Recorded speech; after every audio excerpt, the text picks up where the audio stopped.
Hello दोस्तों, I hope आप सब अच्छे होंगे और एग्ज़ाम की तैयारी में लगे होंगे। आज हम MHI 111 यानी कि 111 के कुछ ऐसे इम्पोर्टेंट टॉपिक्स डिस्कस करने वाले हैं, जिनको छोड़कर जाना आप एग्ज़ाम में अफ़ोर्ड कर ही नहीं सकते हो।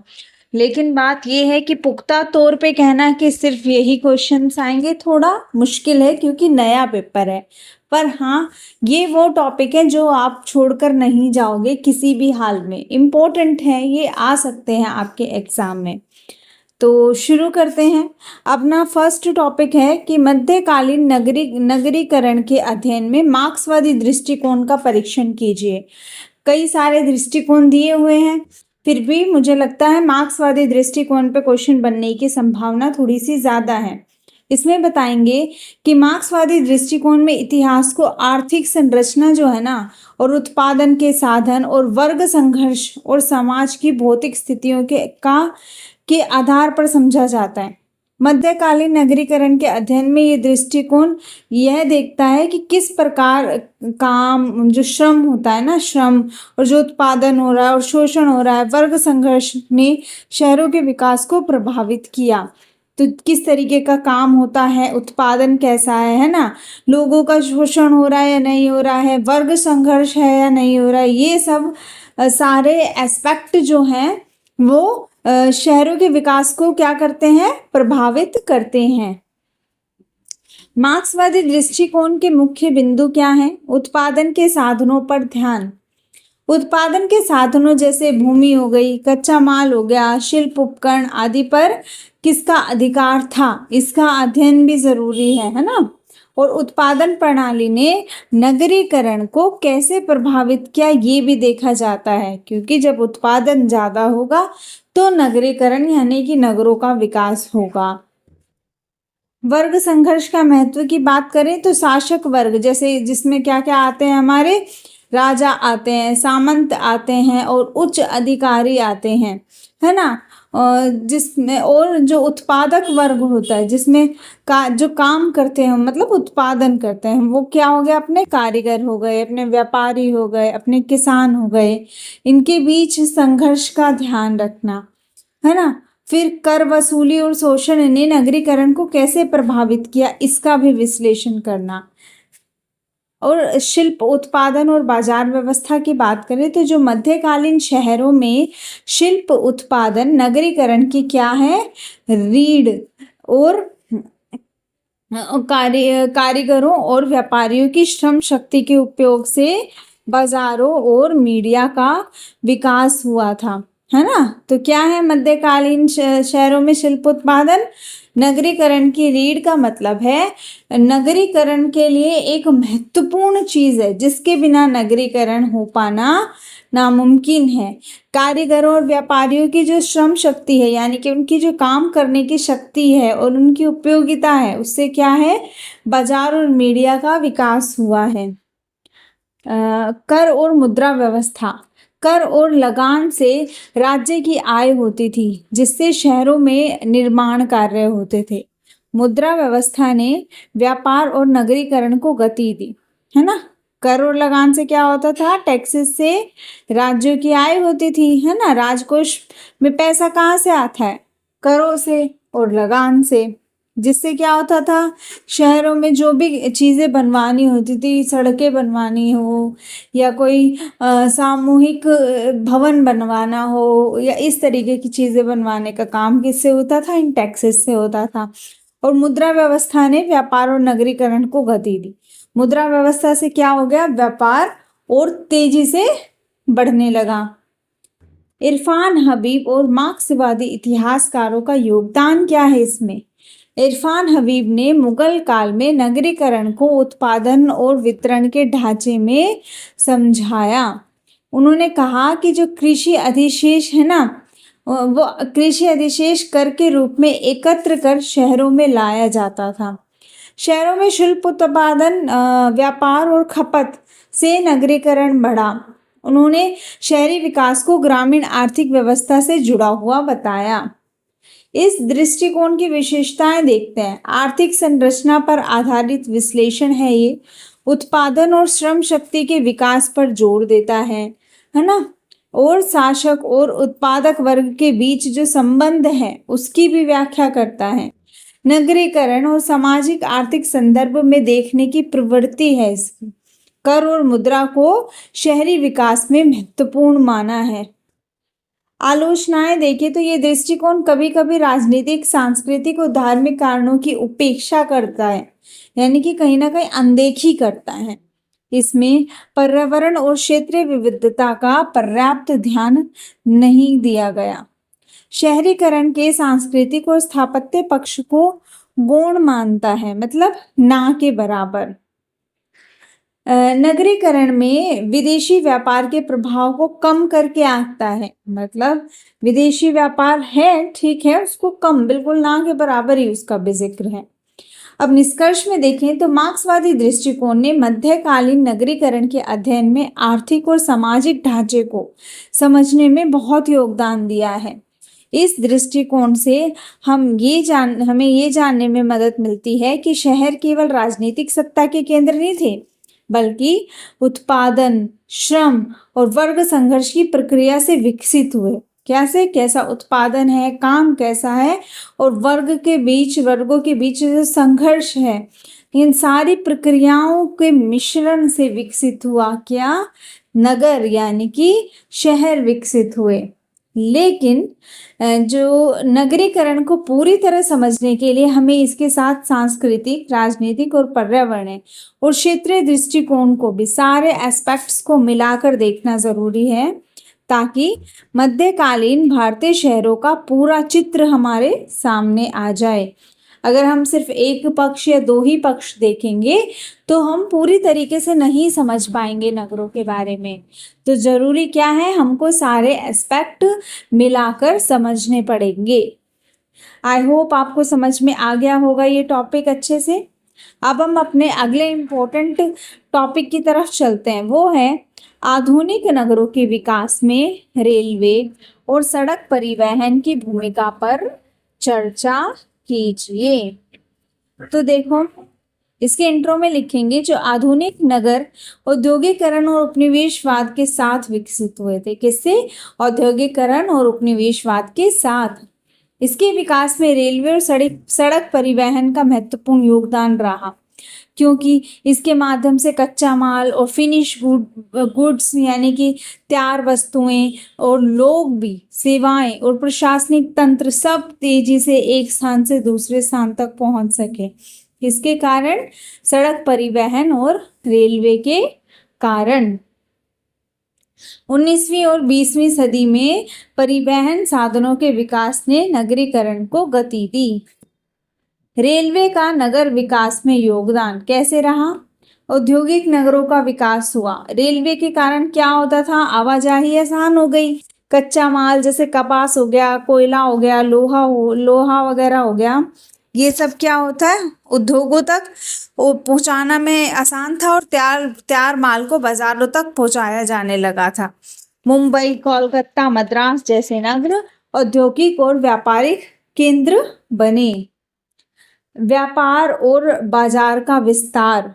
तो रेलवे ने देश के विभिन्न हिस्सों को जोड़ा, जिससे क्या हुआ, व्यापार में तेजी आई, क्योंकि समान वस्तुएं और लोगों की आवाजाही आसान हो गई। नगर व्यापार के केंद्र बने, मंडियां भी विकसित हुई। श्रमिकों का प्रवासन छोड़कर कैसे जाने लगे। रेलवे के कारण मजदूर वर्ग का एक स्थान से दूसरे स्थान पर आना जाना बहुत आसान हो गया। इससे शहरों में श्रमिक बस्तियां बनी और नगरीकरण बढ़ा, क्योंकि क्या हुआ था, लोग गांव से आके नगरों में बसने लगे थे, प्रवासन हो रहा था उनका।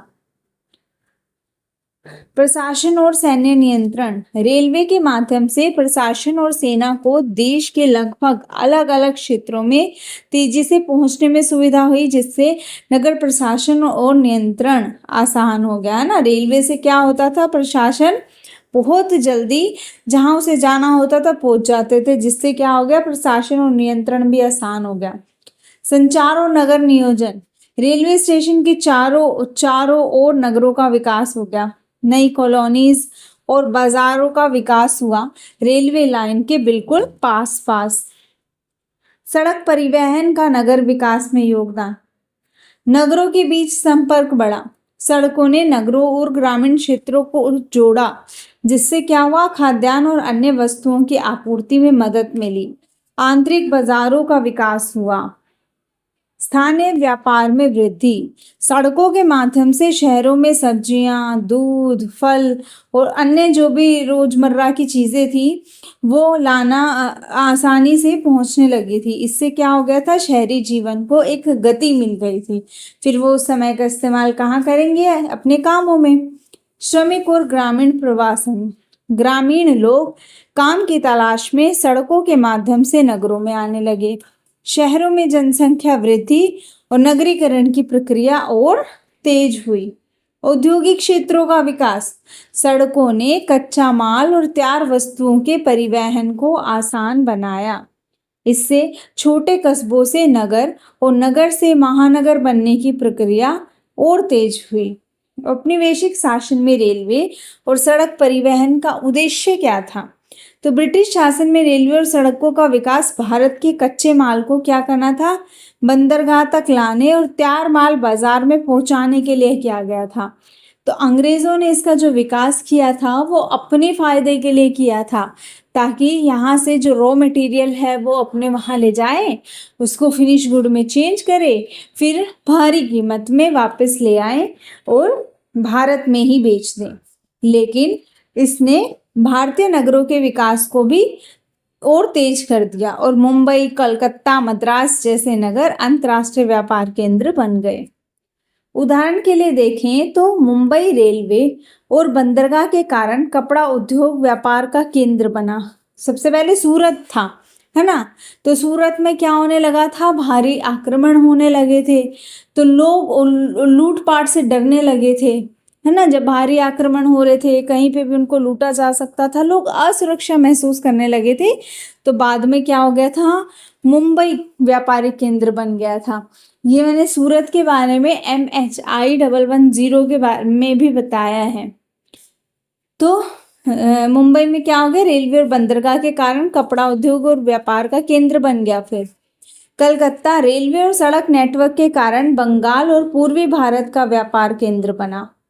कानपुर और अहमदाबाद कपड़ा उद्योग और अन्य उद्योग रेलवे और सड़क नेटवर्क से विकसित हुए। कहाँ पे, कानपुर और अहमदाबाद में जो कपड़ा उद्योग और बाकी जितने भी उद्योग थे वो रेलवे और सड़क नेटवर्क से विकसित हुए थे।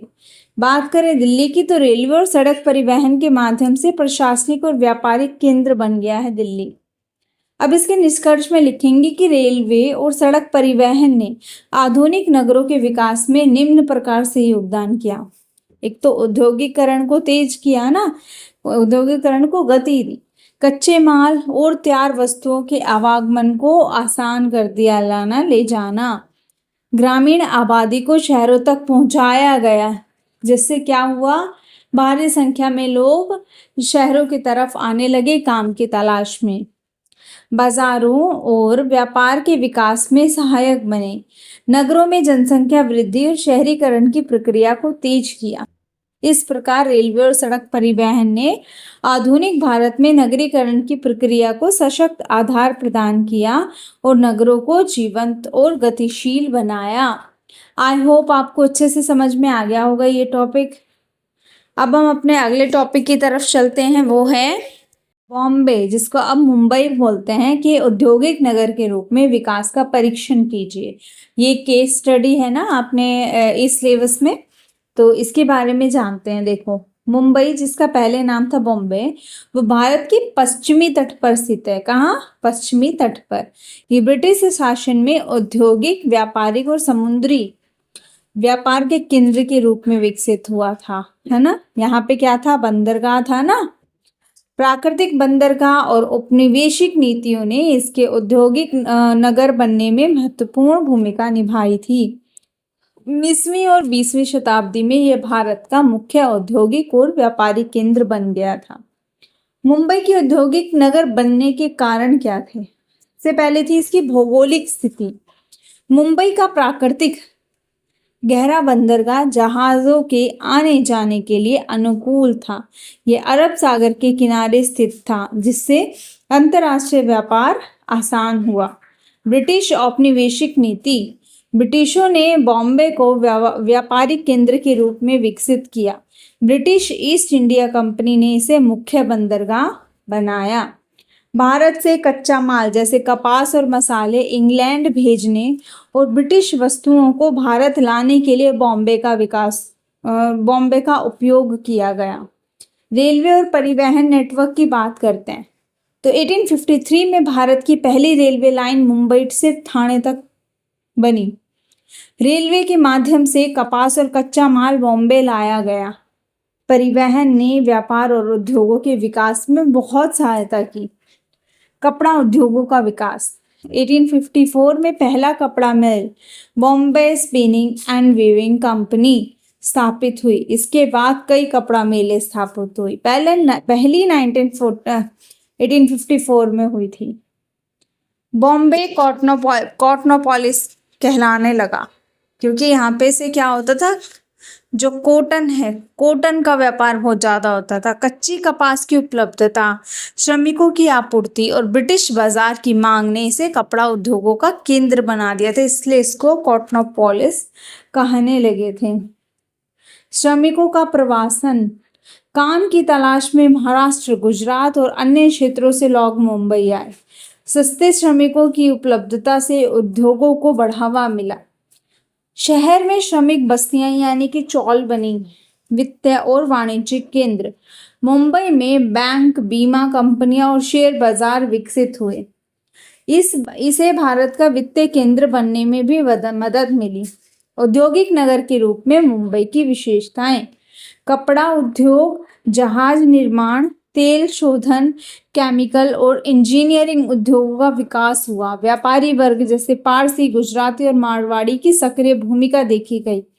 श्रमिक आंदोलनों का जन्म हुआ, जैसे ट्रेड यूनियन की स्थापना हुई, जिसके तहत शहरों में जनसंख्या का तीव्र गति से बढ़ना, बहुत तेजी से जनसंख्या बढ़ रही थी। बंदरगाह, रेलवे, मिल क्षेत्रों और श्रमिक बस्तियों का विकास हो रहा था। नगर की योजना में ब्रिटिश वस्तुकला और बाजारों का विकास हो रहा था। ये भारत के अंतर्राष्ट्रीय व्यापार का प्रमुख केंद्र बन गया। अब इसकी चुनौतियां और प्रभाव की बात करते हैं। मुंबई में भीड़भाड़ और झुग्गी बस्तियों का विकास हुआ। श्रमिकों के जीवन में कठिनाई और शोषण की स्थिति उत्पन्न हो गई। पर्यावरणीय प्रदूषण और जनसंख्या दबाव की समस्या भी बनी, क्योंकि क्या हुआ था, ग्रामीण क्षेत्रों से काम की तलाश में लोग भारी संख्या में शहरों में आके बस गए थे, जिससे बहुत भीड़ भाड़ हो गई थी, कंजस्टेड सा हो गया था सब। तो झुग्गी बस्तियों का विकास हुआ। जब इतनी भीड़ भाड़ थी तो ऑफकोर्स गंदगी भी फैली, प्रदूषण भी हुआ और जनसंख्या का दबाव भी बढ़ा।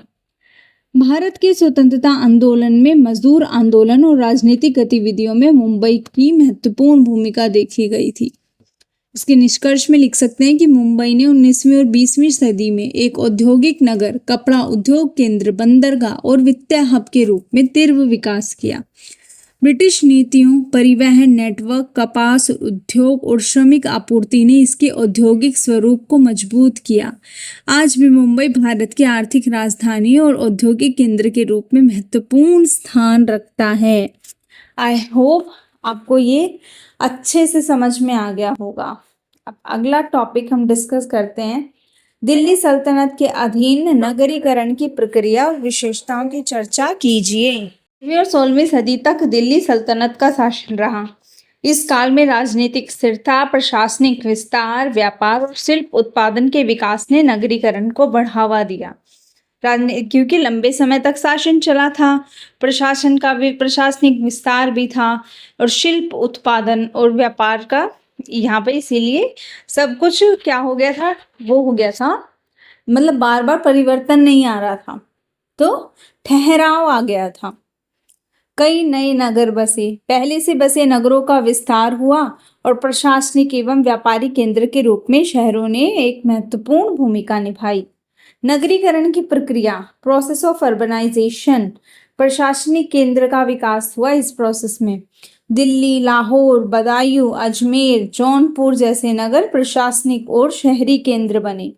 सल्तनत के अधिकारियों और सैनिकों की उपस्थितियों ने शहरी केंद्रों को बढ़ाया। व्यापार और बाजार का विकास। दिल्ली सल्तनत के अधीन व्यापार मार्गों की सुरक्षा हुई। अरब, मध्य एशिया और अन्य क्षेत्रों से व्यापार हुआ। शहरों में बाजार यानी कि मंडी और हाट का विकास हुआ। शिल्प और उत्पादन का विकास। वस्त्र निर्माण, धातु कार्य, कागज निर्माण, चमड़े का कार्य आदि में वृद्धि हुई। कारीगरों और शिल्पकारों के केंद्रीय नगर बने। कर और मुद्रा प्रणाली। सल्तनत में सुनियोजित कर और मुद्रा व्यवस्था से व्यापार और उत्पादन में वृद्धि हुई।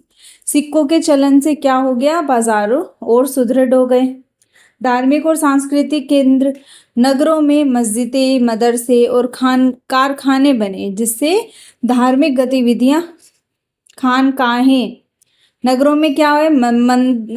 मस्जिदें, मदरसे और खानकाहें बनी, जिससे धार्मिक गतिविधियां बढ़ी। सांस्कृतिक दृष्टि से शहर जीवंत बने। दिल्ली सल्तनत के अधीन नगरीकरण की विशेषताएं क्या थी? प्रशासनिक नगरीकरण हुआ। कई नगर शासकीय और सैनिक दृष्टि से स्थापित हुए। किले, कचहरी, शाही भवन, पुलिस और कर संग्रहण केंद्र विकसित हुए। यहाँ तो जैसे अभी हमारा दिल्ली है ना, प्रशासनिक केंद्र है कहीं ना कहीं। किलाबंद नगर। सुरक्षा के लिए नगरों के चारों ओर किलेबंदी की गई थी। दिल्ली, दौलताबाद जैसे नगर इसके उदाहरण हैं। किलेबंदी क्यों की जाती थी? ताकि भारी आक्रमणों से बचाया जा सके। बहुधंधीय शहरी अर्थव्यवस्था। कृषि अधिशेष का शहरों में उपभोग होने लगा। कारीगर और व्यापारी वर्गों का उभरना शुरू हो गया। धीरे धीरे वो उभरने लगे। शिल्प, उत्पादन और व्यापार ने शहरी जीवन को गतिशील बनाया। सामाजिक विविधता।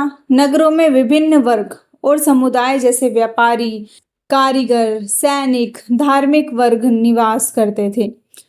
अलग अलग जाति और धर्म के लोगों का शहरों में रहना सांस्कृतिक विविधता को दर्शाता है। धार्मिक और राजनीतिक महत्व। नगर सूफी संतों, विद्वानों और शायरों के केंद्र बने। मदरसे और पुस्तकालयों की स्थापना भी हुई यहाँ। अंतर्राष्ट्रीय व्यापार का केंद्र। मध्य एशिया, अरब और फारस के स्थान पर के साथ व्यापार बढ़ा। विदेशी व्यापारी नगरों में बसने लगे। विदेशी क्या करने लगे? जो विदेशी व्यापारी आते थे वो नगरों में बसने लग गए धीरे धीरे करके। नगरीय प्रशासन और सेवाएं। जब जल प्रबंधन, सड़क निर्माण, बाजार की निगरानी जैसी सेवाएं नगरों में विकसित हुई और पुलिस और सुरक्षा व्यवस्था का भी विकास हुआ। उदाहरण देख लेते हैं, जैसे दिल्ली राजधानी और प्रमुख प्रशासनिक, सांस्कृतिक तथा व्यापारिक केंद्र है। लाहौर उत्तर पश्चिम का प्रमुख शाही और व्यापारिक केंद्र है। जौनपुर शर्की शासकों द्वारा स्थापित सांस्कृतिक और व्यापारिक केंद्र है। दौलताबाद रणनीतिक और प्रशासनिक दृष्टि से महत्वपूर्ण नगर है। अजमेर और बदायूं धार्मिक, व्यापारिक और शासकीय दृष्टि से महत्वपूर्ण है। इसके निष्कर्ष में लिखेंगे कि दिल्ली सल्तनत के अधीन राजनीतिक स्थिरता, सैन्य विस्तार, व्यापारिक विकास और शिल्प उत्पादन ने नगरीकरण को बढ़ाया।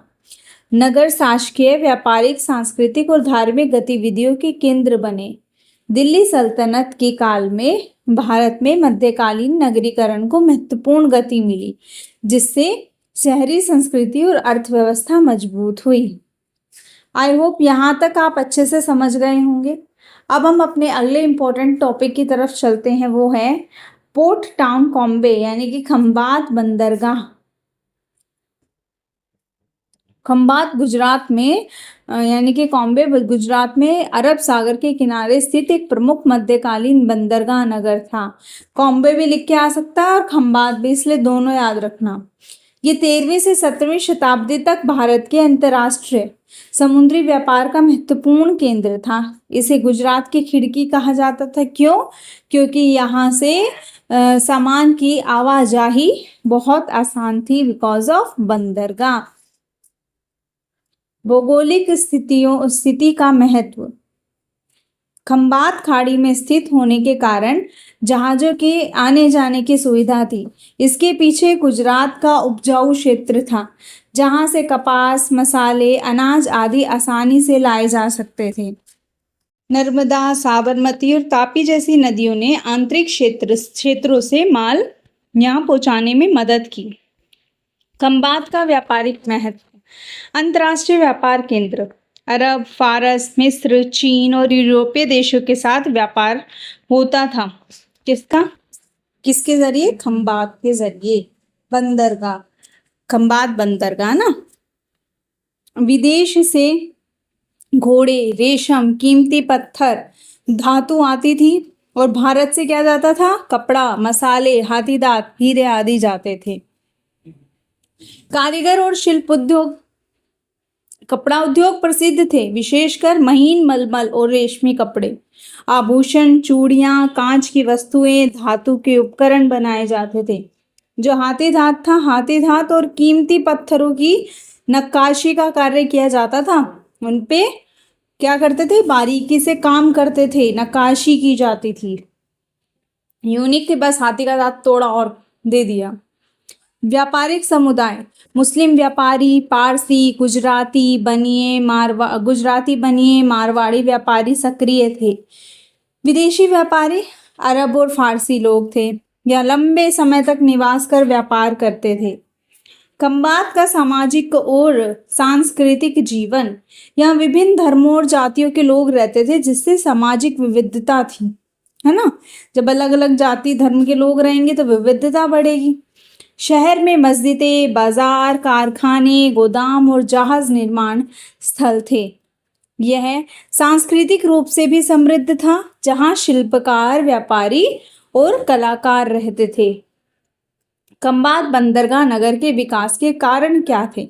वहाँ की भौगोलिक स्थिति, वो एक बहुत बड़ा और बहुत गहरा क्या था? वहाँ एक बंदरगाह, जिससे व्यापार बहुत अच्छे से सुचारू रूप से विकसित हुआ। गुजरात का कृषि और कच्चे माल का उत्पादन का केंद्र भी था वो। स्थिर प्रशासन और कानूनी व्यवस्था थी वहाँ पे। मध्यकालीन अंतर्राष्ट्रीय व्यापार मार्गों से जुड़ा हुआ था वो बंदरगाह। शिल्प, उत्पादन और उद्योगों का विकास भी हुआ था। फिर पतन कैसे हुआ? उसके पतन के क्या कारण हैं? 16वीं और 17वीं सदी में खंबात में गाद जमा होने से क्या हो गया? बंदरगाह पर जहाजों का आना कठिन हो गया। गाद जमा हो गई तो जहाज फंसेंगे ना, फिर दलदल टाइप जिसको बोलते हैं। सूरत, बम्बई जैसे नए बंदरगाह का विकास होने से खंबात का महत्व कम हो गया। तो सूरत से भी पहले व्यापारिक महत्व किसका था? खंबात का था। अब खंबात का महत्व जब गाद जमा होने लगी तो जहाजों की आवागमन में कठिनाई होने लगी, तो उसका महत्व खत्म हो गया। फिर सूरत का महत्व बढ़ा। फिर सूरत का भी आक्रमणों के कारण धीरे धीरे महत्व खत्म हुआ था। फिर मुंबई का महत्व बढ़ गया था, है ना। तो समुद्री व्यापार मार्ग में बदलाव और यूरोपीय शक्तियों, पुर्तगाली और अंग्रेजों के आगमन ने भी इसके महत्व को घटाया। तो इसके महत्व क्या था? खंबात भारत का प्रमुख बंदरगाह और अंतर्राष्ट्रीय व्यापार केंद्र था। इसने गुजरात और भारत की अर्थव्यवस्था को समृद्ध किया था। यह मध्यकालीन भारत में नगरीकरण का एक अच्छा उदाहरण है। खंबात ने भारतीय शिल्प और कारीगरी को विदेशों तक पहुंचाया था। आई होप आपको समझ में आ गई होगी चीजें। अब हम मंदिर नगर किसे कहते हैं, उदाहरण सहित स्पष्ट कीजिए, इस पे चर्चा करते हैं। तो मंदिर नगर वो नगर होते हैं, टेम्पल टाउन, जो किसी महत्वपूर्ण मंदिर के चारों ओर विकसित हो जाते हैं। कोई बड़ा सा मंदिर है जिसका बहुत महत्व होता है, फिर उसके धीरे धीरे करके उसके चारों ओर क्या हो जाता है? नगर विकसित, जहाँ धार्मिक गतिविधियाँ, तीर्थ यात्रा, त्योहार और मंदिर से जुड़ी आर्थिक और सांस्कृतिक गतिविधियाँ नगरीकरण का आधार बनती हैं।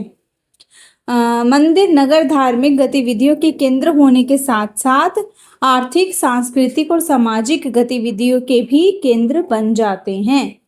मंदिर नगरों का विकास के कारण क्या हैं? एक तो सबसे पहला अपना धार्मिक महत्व हो गया। लोग मंदिरों में पूजा, तीर्थ और धार्मिक अनुष्ठानों के लिए आते थे, जिससे भीड़ बढ़ी और नगर बनने लगे। राज्य और शासकों का संरक्षण होता था वहाँ। चोल, पांड्य, विजयनगर के शासकों ने मंदिरों के निर्माण और विस्तार में दान और भूमि अनुदान दिए थे, जिससे मंदिरों के चारों ओर बाजार और आवासीय क्षेत्र और शिल्प केंद्र विकसित हुए। तीर्थ यात्रा और त्योहार। धार्मिक त्योहारों और तीर्थ यात्रा ने व्यापारियों और कारीगरों को आकर्षित किया, जिससे नगरीकरण को गति मिली। आपको पता ही है, जो भी ऐसे बड़े बड़े धार्मिक स्थल होते हैं वहाँ पे जो तीज त्योहार होते हैं उसमें क्या होता है, बड़े बड़े मेले टाइप में लगते हैं, बाजार लगते हैं, जिससे व्यापारिक दृष्टि से भी ये अच्छा हुआ ना। लोगों की दुकानें लगेगी, चीज़ें बिकेंगी, तो ये अर्थव्यवस्था की दृष्टि से भी अच्छा है। आर्थिक गतिविधियां। मंदिर प्रशासन के लिए शिल्पकार, व्यापारिक, पुजारी, कर्मचारी आदि की आवश्यकता होती थी, जिससे नगर बसने लगे। मंदिर ऐसे तो बन नहीं जाएगा बिना इनके, तो मंदिर बनाने के लिए शिल्पकार चाहिए, व्यापारी चाहिए जिनसे सामान खरीदेंगे मंदिर बनाने का। फिर मंदिर में बिठाने के लिए एक पुजारी चाहिए जो मंदिर की देखरेख करे, पूजा पाठ करवाए। फिर कर्मचारी चाहिए मंदिर की सफाई वगैरह करने के लिए, मेंटेनेंस के लिए। तो इससे लोगों की ज़रूरत तो बढ़ी ना, तो फिर नगर बसने लगे। मंदिर नगर की विशेषताएं क्या है? मंदिर नगर धार्मिक और सांस्कृतिक केंद्र होते थे। यहाँ तीर्थ यात्रियों की आवाजाही रहती थी। मंदिर के चारों ओर बाजार और व्यापारी केंद्र बनते थे। नगर में शिल्पकार, व्यापारी, पुजारी और सामान्य जन रहते थे। मंदिर भूमि का स्वामित्व रखते थे और स्थानीय प्रशासन में भूमिका निभाते थे। मंदिर नगरों में टैंक यानी कि जलाशय, सड़कें और धर्मशालाएं भी विकसित होती थी। उदाहरण कांचीपुरम तमिलनाडु में स्थित। यहाँ कई प्रसिद्ध मंदिर कैलाशनाथ, वैकुंठ पेरुमल हैं। चोल और पल्लव शासकों के संरक्षण में ये मंदिर नगर और शिक्षा केंद्र बना। फिर श्रीरंगम तमिलनाडु में कावेरी नदी के द्वीप पर स्थित है ये मंदिर। रंगनाथ स्वामी मंदिर के चारों ओर नगर बसा। मंदिर में सैकड़ों कर्मचारी, पुजारी और शिल्पकार रहते थे, कार्य करते थे, क्योंकि बहुत बड़ा मंदिर था। मदुरई तमिलनाडु में स्थित मीनाक्षी मंदिर के चारों ओर नगर का विस्तार हुआ। धार्मिक त्योहारों ने नगर की आर्थिक गतिविधियों को बढ़ाया। मीनाक्षी मंदिर तो सुना ही होगा आपने। चिदंबरम नटराज शिव जी का मंदिर के चारों ओर नगर का विकास हुआ। धार्मिक और सांस्कृतिक गतिविधियों का ये भी केंद्र रहा। हम्पी विजयनगर साम्राज्य की राजधानी क्या है? हम्पी। हाँ, वही है ये, जिसमें विट्ठल मंदिर और अन्य मंदिरों के कारण ये धार्मिक और व्यापारिक नगर बना, क्योंकि विजयनगर में तो काफी मंदिर थे। इसके निष्कर्ष में लिखेंगे कि मंदिर नगर मध्यकालीन दक्षिण भारत में नगरीकरण की महत्वपूर्ण प्रक्रिया का प्रतीक थे। ये नगर धार्मिक गतिविधियों से उत्पन्न आर्थिक, सामाजिक और सांस्कृतिक गतिविधियों के कारण विकसित हुए थे। इनके माध्यम से शिल्प, व्यापार और कला का भी विकास हुआ, जिससे मंदिर नगर दक्षिण भारत की शहरी संस्कृति का महत्वपूर्ण अंग बन गए। फिर अपना अगला इम्पोर्टेंट क्वेश्चन जो है हम डिस्कस करेंगे वो है 14वीं से 15वीं शताब्दी के दौरान विकसित राजधानी शहरों की विशेषताओं पर चर्चा कीजिए।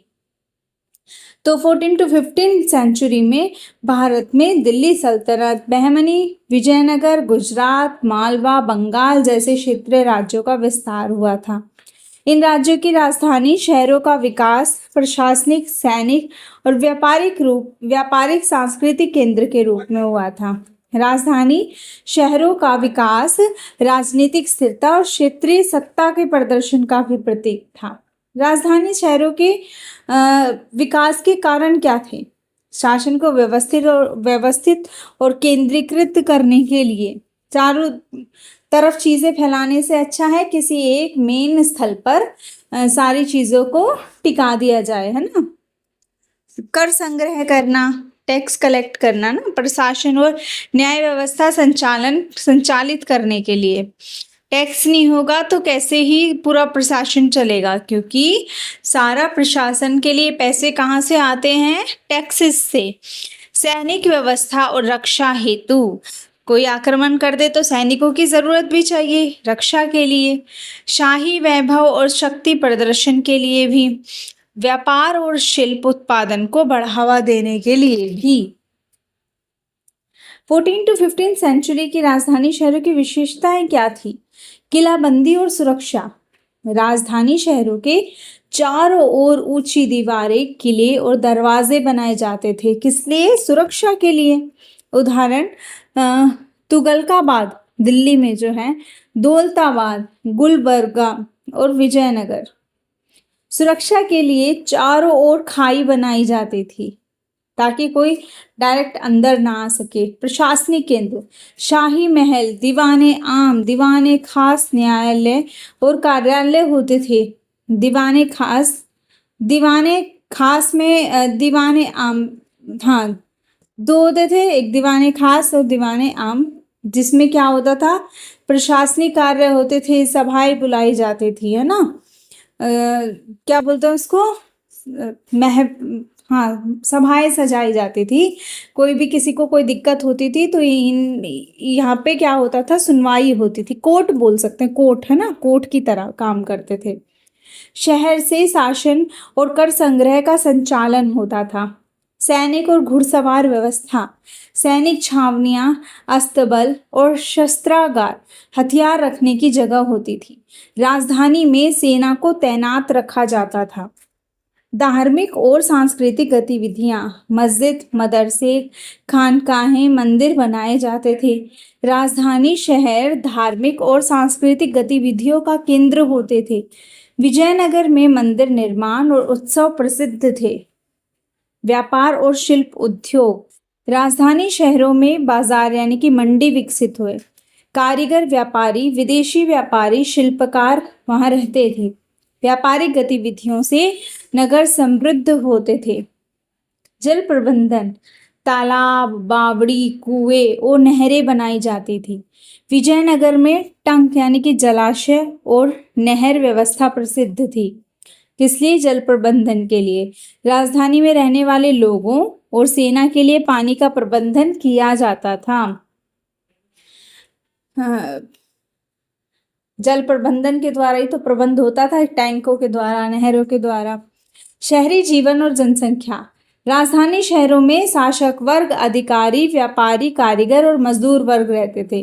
जनसंख्या में विविधता और सामाजिक वर्गीय भिन्नता देखी जाती थी। उदाहरण के लिए दिल्ली, तुगलक और सैयद शासकों की राजधानी। किलाबंदी, महल, मस्जिदें, बाजार विकसित हुए यहाँ पे।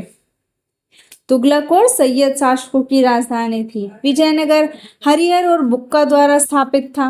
मंदिर, बाजार, जल प्रबंधन और किलेबंदी के लिए प्रसिद्ध था।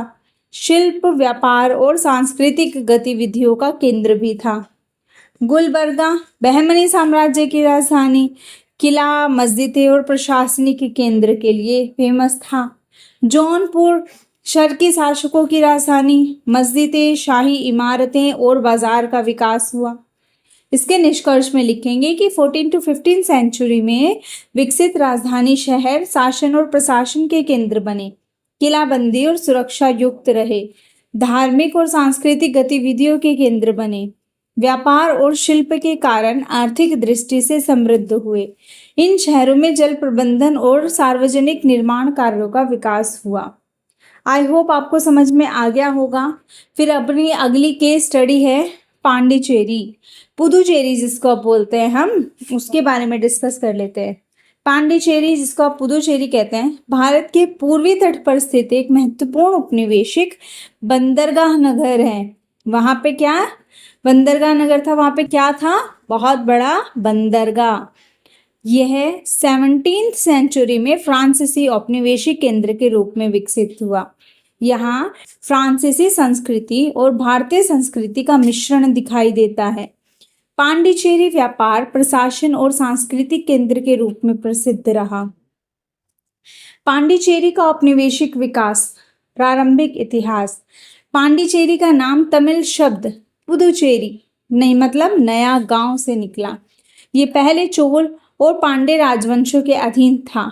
16th सेंचुरी में पुर्तगालियों और डचों ने यहाँ व्यापार किया। फ्रांसीसी अधिग्रहण 1674 में फ्रांसीसी ईस्ट इंडिया कंपनी ने पांडिचेरी को उपनिवेश बना लिया। फ्रांसीसी गवर्नर फ्रांकोइस मार्टिन ने यहाँ किला, गोदाम, चर्च और प्रशासनिक इमारतें बनवाई। पांडिचेरी को फ्रांसीसी भारत की राजधानी बनाया गया। अंग्रेजों से संघर्ष 18वीं शताब्दी में पांडिचेरी फ्रांस और इंग्लैंड के बीच संघर्ष का केंद्र बना। कई बार अंग्रेजों ने कब्जा किया और फिर लौटाया इसको, और 1816 में इसे अंतिम रूप से फ्रांस को वापस किया गया। बार बार ले दिए जा रहे थे ना। 1954 में पुदुचेरी का विलय हो गया। कहाँ में? भारत में विलय हो गया। पांडिचेरी के विकास की विशेषताएं क्या है? शहरी नियोजन, टाउन प्लानिंग, फ्रांसीसी शैली में नियोजित चौड़ी सड़कें, ग्रिड पैटर्न और समुद्र की ओर खुलने वाली गलियों का निर्माण हुआ था। शहर को 2 भागों में बांटा गया था। फ्रेंच टाउन फ्रांसीसी अधिकारियों के निवास स्थान और चर्च और उद्यान के लिए था। फिर था इंडियन टाउन, जहाँ भारतीय व्यापारी रहते थे, कारीगर रहते थे और आम जनता मतलब आम लोग रहते थे क्षेत्र के। व्यापारिक केंद्र पांडिचेरी कपड़ा, मसाले, इंडिगो, मोती और अन्य वस्तुओं के लिए निर्यात केंद्र बना। फ्रांसीसी व्यापारियों और भारतीय व्यापारियों ने मिलकर कार्य किया। बंदरगाह ने अंतर्राष्ट्रीय व्यापार को बढ़ावा दिया, क्योंकि बंदरगाहों से देश विदेश में माल का आयात निर्यात होने लगा था। संस्कृति और समाज फ्रांसीसी वास्तुकला, चर्च और बगीचों का निर्माण हुआ। भारतीय और फ्रांसीसी संस्कृति का मिश्रण दिखाई दिया। भाषा, भोजन और रहन सहन में फ्रांसीसी प्रभाव रहा।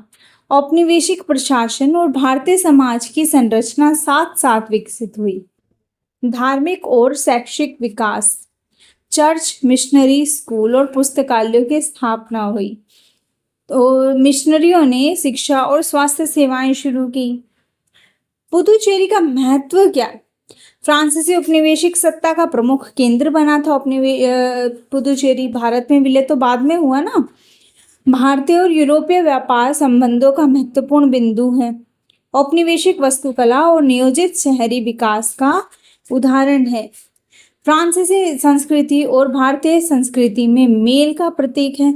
आज भी पुदुचेरी एक सांस्कृतिक पर्यटन स्थल है। इसके निष्कर्ष में लिखेंगे कि पुदुचेरी का विकास औपनिवेशिक भारत के इतिहास में महत्वपूर्ण उदाहरण है, जिसने फ्रांसीसी व्यापारी और प्रशासन को स्थापित किया, भारतीय और फ्रांसीसी संस्कृति को जोड़ा, औपनिवेशिक शहरीकरण की प्रक्रिया को गति दी। आज भी पुदुचेरी अपनी फ्रांसीसी वास्तुकला और संस्कृति के लिए प्रसिद्ध है। आई होप आपको ये समझ में आ गया होगा यहाँ तक। अपना अगला इम्पोर्टेंट टॉपिक है उपनिवेशकालीन भारत में आश्रित नगरीकरण और नए नगरीय स्वरूप का विस्तार से बताएं या चर्चा कीजिए। इस पे क्वेश्चन बन सकता है कैसे भी घुमा के, वो आपको देखना है। 18वीं-20वीं शताब्दी के बीच उपनिवेशकालीन भारत में नगरीकरण ब्रिटिश आर्थिक और प्रशासनिक नीतियों पर आधारित था।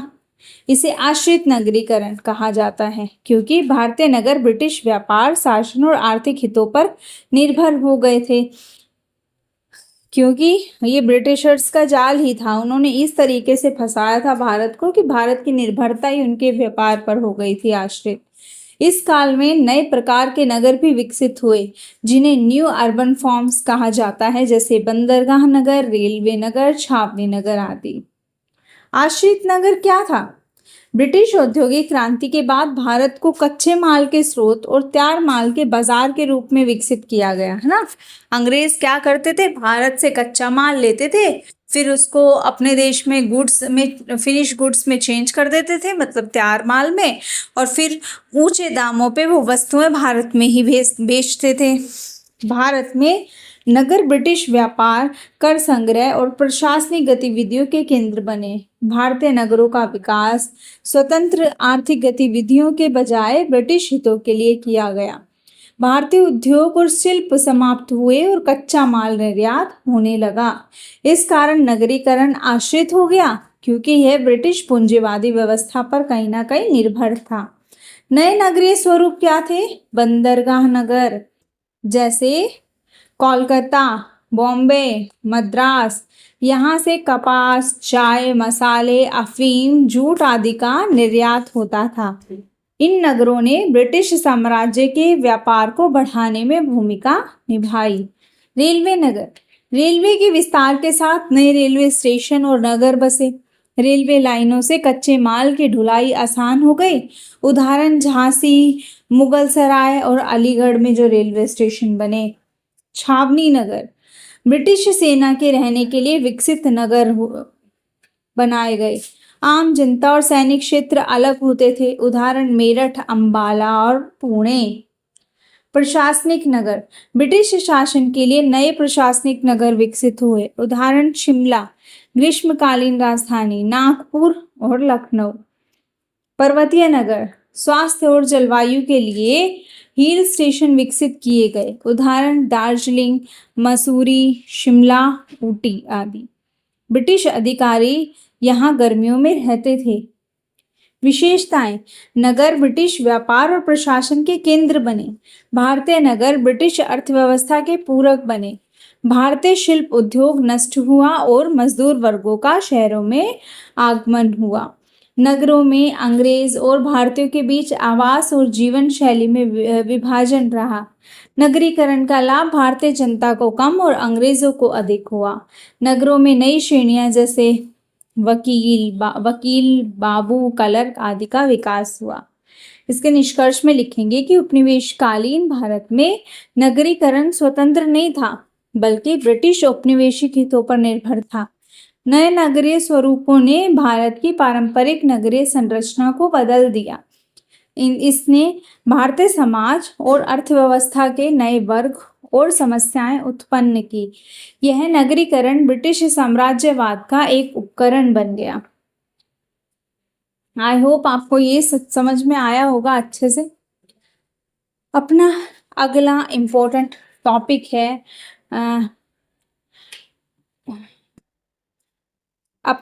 इम्पोर्टेंट टॉपिक है प्रीमेट्स सिटी, आगरा, फतेहपुर सीकरी और शाहजहानाबाद।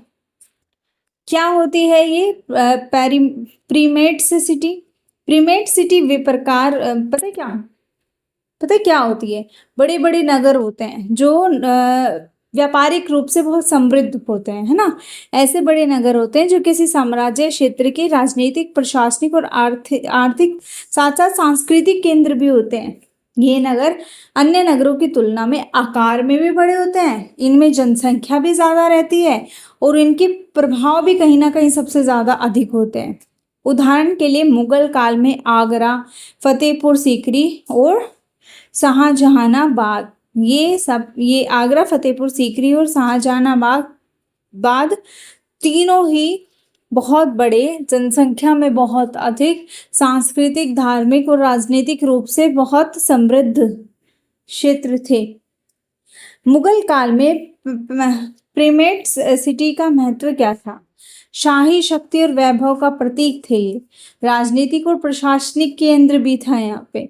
व्यापार, शिल्प और सांस्कृतिक गतिविधियों का केंद्र था। साम्राज्य के संचार और कर व्यवस्था का नियंत्रण था। धार्मिक और वास्तुकला का विकास भी। आगरा की बात करें, स्थापना और महत्व। सिकंदर लोदी ने इसकी स्थापना की थी 1506 में। मुगल सम्राट अकबर ने 1556 में इसे राजधानी बनाया था। यमुना नदी के किनारे स्थित होने से व्यापार और आवागमन में सुविधा मिली। विकास की विशेषताएं, लाल किला, आगरा किला का निर्माण हुआ। शहर में बाजार, मस्जिद, बगीचे और शाही महल थे। आंतरिक और बाहरी व्यापार केंद्र थे। हीरा, कपड़ा, शिल्प और हथियार निर्माण का केंद्र भी था ये। धार्मिक सहिष्णुता और संस्कृति का संगम भी था यहाँ। ताजमहल, शाहजहां के समय ने शहर की पहचान को और अधिक बढ़ा दिया। बात करें फतेहपुर सीकरी की, तो अकबर ने 1571 में इसे अपनी राजधानी बनाया। यहाँ शेख सलीम चिश्ती की दरगाह थी, जिससे अकबर प्रभावित हुआ। लगभग 15 वर्षों तक मुगल राजधानी रही। बात करें तो लाल पत्थर से निर्मित थी शाही इमारतें, बुलंद दरवाजा, जमा मस्जिद, पंचमहल, दीवाने खास, दीवाने आम, ये सब थे। और ये सारी चीजें किससे बनी होती थी? पुरानी जितनी भी इमारतें हैं उस समय की, लाल पत्थर से। नगर नियोजन ग्रिड पैटर्न पर आधारित थे। ग्रिड पैटर्न क्या है? हड़प्पा सभ्यता में भी देखा था ना, पता था ना ग्रिड पद्धति। ग्रिड पद्धति में क्या होता है, जो सड़कें जो हैं वो एक दूसरे को समकोण पे काटती हैं और सड़कों के किनारे क्या बने होते हैं? घर बने होते हैं। शाही प्रशासन, न्याय और धार्मिक चर्चाओं का केंद्र था ये। जल संकट और आगरा के करीब होने के बाद इसे छोड़ दिया गया था। अब बात करते हैं शाहजहानाबाद की स्थापना और महत्व। मुगल सम्राट शाहजहां ने उसको बसाया था कब? 1639 में। वर्तमान में इसे पुरानी दिल्ली कहा जाता है। यमुना नदी के किनारे स्थित है ये। पुरानी दिल्ली को पहले क्या बोलते थे? शाहजहानाबाद। अब बोलते हैं पुरानी दिल्ली। विकास की विशेषताएं क्या थी? लाल किला और जमा मस्जिद का निर्माण हुआ था। चौड़ी चौड़ी सड़कें थी। बाजार आज अभी भी फेमस है ना, चांदनी चौक, बगीचे और हवेलियां थी बहुत। शाही और व्यापारिक गतिविधियों का केंद्र था ये। धार्मिक सहिष्णुता और कला संस्कृति का विकास हुआ यहाँ। कारीगरों और व्यापारियों के लिए अवसरों की वृद्धि हुई। ये मुगल साम्राज्य की अंतिम और महत्वपूर्ण राजधानी बना। इन पिरामिड्स सिटीज की विशेषताएं थी। राजनीतिक और प्रशासनिक केंद्र थे ये। वास्तुकला और नगरीय योजना में उत्कृष्ट थे। शाही महलों, किलों और मस्जिदों का निर्माण हुआ था यहाँ। व्यापार और शिल्प का केंद्र भी थे। सामाजिक और सांस्कृतिक विविधता से परिपूर्ण थे। धार्मिक केंद्र और सूफी संतों की दरगाह का महत्व भी है यहाँ। बहुत दरगाह भी है ना इधर, निजामुद्दीन औलिया की दरगाह है। नगरों का विकास यमुना नदी के किनारे हुआ था। इनका महत्व है कि इन नगरों में मुगल शासन के केंद्रीकरण में मदद की। कला, वास्तुकला और संस्कृति को विकसित किया। व्यापार और शिल्प को बढ़ावा दिया। सामाजिक और धार्मिक गतिविधियों के केंद्र बने ये। इनसे शहरीकरण की प्रक्रिया और तेज हुई। इसके निष्कर्ष में क्या लिख सकते हैं? आगरा, फतेहपुर सीकरी और शाहजहानाबाद मुगल काल में पिरामिड्स सिटी के रूप में विकसित हुए, जिन्होंने राजनीतिक, आर्थिक और सांस्कृतिक दृष्टि से पूरे साम्राज्य को प्रभावित किया। ये नगर आज भी भारत की शहरी और ऐतिहासिक धरोहर का हिस्सा है। अपना आज का लास्ट टॉपिक है स्केर्ड सिटी या स्केर्ड सिटी स्पेसेस क्या है, जिसको पवित्र नगर स्थान भी कहते हैं।